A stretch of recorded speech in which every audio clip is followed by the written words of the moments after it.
کلام مقدس پرانے عہد میں سے یسایہ نبی کی کتاب اس کا 26واں باب، خدا اپنے لوگوں کو فتح بخشے گا۔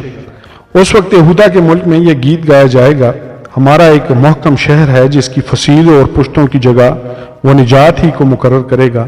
تم دروازے کھولو تاکہ صادق قوم جو وفادار رہی داخل ہو، جس کا دل قائم ہے تو اسے سلامت رکھے گا، کیونکہ اس کا توکل تجھ پر ہے۔ ابد تک خداوند پر اعتماد رکھو، کیونکہ خداوند یہودا ابدی چٹان ہے۔ کیونکہ اس نے بلندی پر بسنے والوں کو نیچے اتارا، بلند شہر کو زیر کیا، اس نے اسے زیر کر کے خاک میں ملایا۔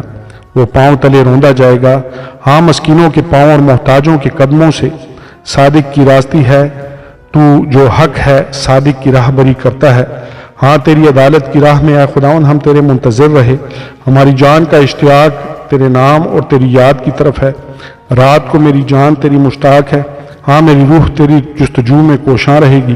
کیونکہ جب تیری عدالت زمین پر جاری ہے تو دنیا کے باشندے صداقت سیکھتے ہیں۔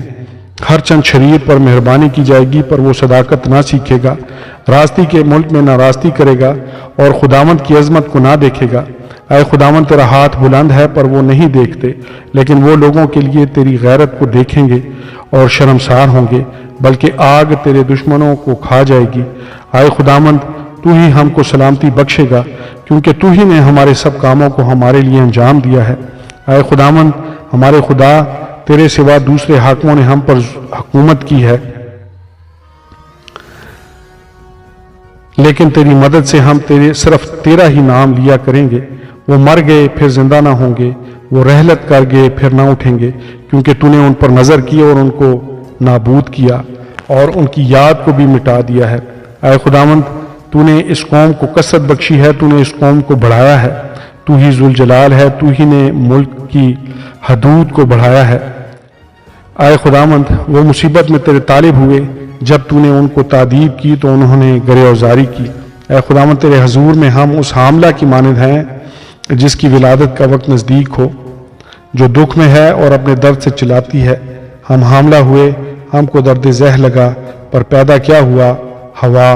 ہم نے زمین پر آزادی کو قائم نہیں کیا، اور نہ دنیا میں بسنے والے ہی پیدا ہوئے۔ تیرے مردے جی اٹھیں گے، میری لاشیں اٹھ کھڑی ہوں گی۔ تم جو خاک میں جا بسے ہو، جاگو اور گاؤ، کیونکہ تیری اوس اس اوس کی مانند ہے جو نباتات پر پڑتی ہے، اور زمین مردوں کو اگل دے گی۔ غضب اور بحالی۔ آئے میرے لوگو، اپنے خلوت خانوں میں داخل ہو اور اپنے پیچھے دروازے بند کر لو، اور اپنے آپ کو تھوڑی دیر تک چھپا رکھو، جب تک کہ غضب ٹل نہ جائے۔ کیونکہ دیکھو خداوند اپنے مقام سے چلا آتا ہے، تاکہ زمین کے باشندوں کو ان کی بدکرداری کی سزا دے، اور زمین اس خون کو ظاہر کرے گی جو اس میں ہے، اور اپنے مقتولوں کو ہرگز نہ چھپائے گی۔ آمین اور آمین۔